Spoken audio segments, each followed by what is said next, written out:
Setelah berkomunikasi dengan Presiden Republik Indonesia Joko Widodo serta Menteri Pemuda dan Olahraga Zainuddin Amali terkait ibu kota negara yang diproyeksikan menjadi tuan rumah Olimpiade 2036, NOC bergerak cepat.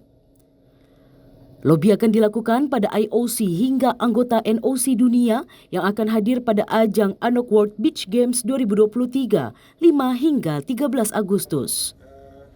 Presiden NOC Indonesia Raja Sabta Oktohari menyatakan sifat pengajuan Indonesia masih terus diproses setelah gagal memenangi bidding Olimpiade 2032. Pimpinan olahraga dunia, Presiden IOC, Presiden ANOC, Presiden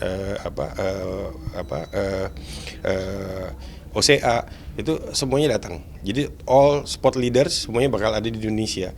Nah, ini momentum paling bagus untuk melakukan lobby yang maksimal. Nah, kita akan memaksimalkan kegiatan ini untuk memastikan supaya Indonesia bisa jadi tuan rumah.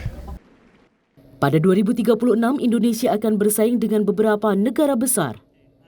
Inggris, Italia, Rusia, hingga Jerman juga ikut ambil bagian untuk memenangi bidding pada Olimpiade 2036 mendatang. Rinin Taniken, Yogi Syahrevi, Kompas TV, Jakarta.